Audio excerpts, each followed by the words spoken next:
David Thompson never imagined that one innocent encounter at a party would lead to his life unraveling. The evening had started like any other. David, a successful corporate lawyer, was enjoying a night out with friends when Emily Carter, a woman he'd never met before, walked into the room. She was everything he wasn't looking for: young, beautiful, confident. They exchanged polite conversation, small talk about work, life, nothing too personal. But to Emily, it was something more. She had already decided he was the one. From that night on, David and Emily's relationship began. At first, it was fun, light-hearted messages, casual dates. Emily was the type of woman who would send sweet text messages every morning, always thoughtful, always there.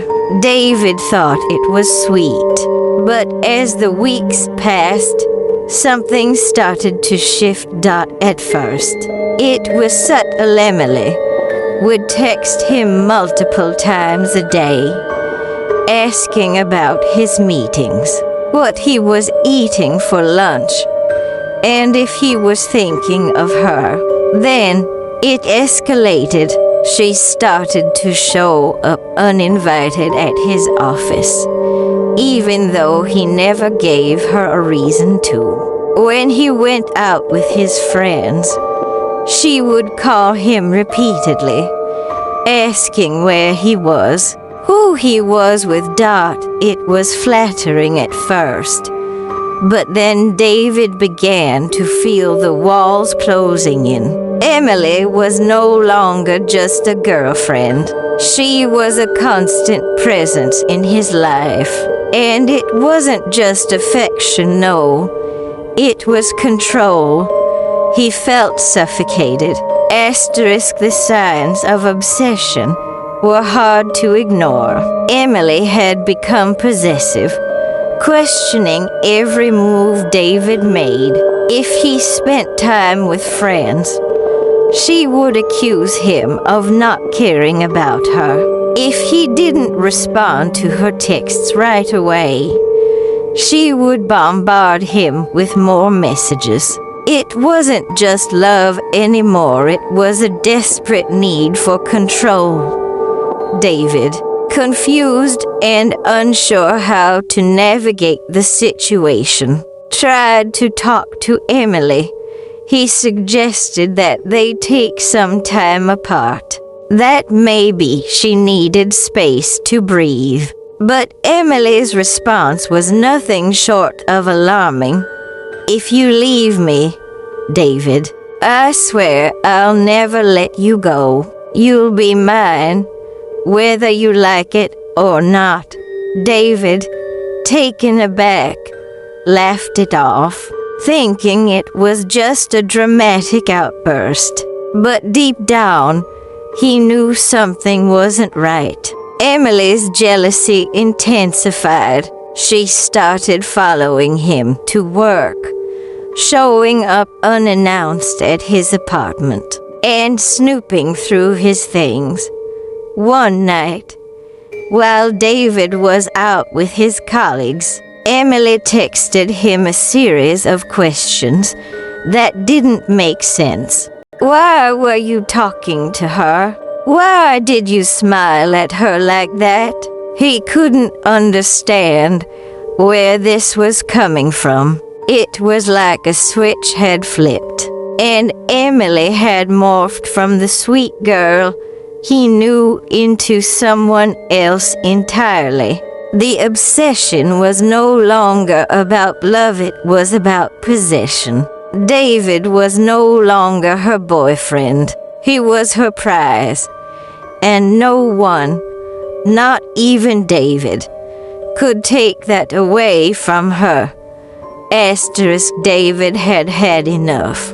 The constant surveillance, The accusations, the manipulation, it was too much. He knew he needed to end it, but ending things with Emily was no simple task. She had become so entangled in his life that he didn't know how to get out without it exploding. One evening, as he tried to break up with her, Emily's demeanor shifted dramatically. She became hysterical, crying and begging him not to leave. But when David stood his ground, telling her it was over, something in Emily snapped. "You don't get to leave me. You don't get to walk away," she screamed, her voice trembling with raw emotion. David felt a chill run down his spine as he realized that Emily had crossed a line. She wasn't just angry. She was desperate.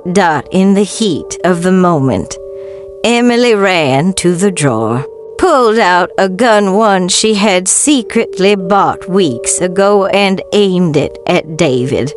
He froze, unable to comprehend what was happening. But Emily, now lost in a blind rage, pulled the trigger.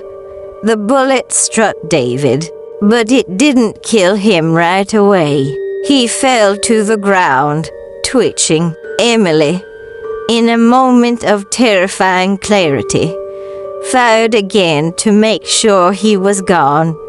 David was dead, and Emily, her obsession finally realized, was standing over his body. The 911 call came just moments later. Emily, surprisingly calm, confessed to the murder, but framed it as an act of self-defense. Her voice was eerily steady as she told the dispatcher that David had attacked her, that he was going to hurt her, and she had no choice but to defend herself. "I had to do it," she repeated. "I didn't want to, but he left me no choice."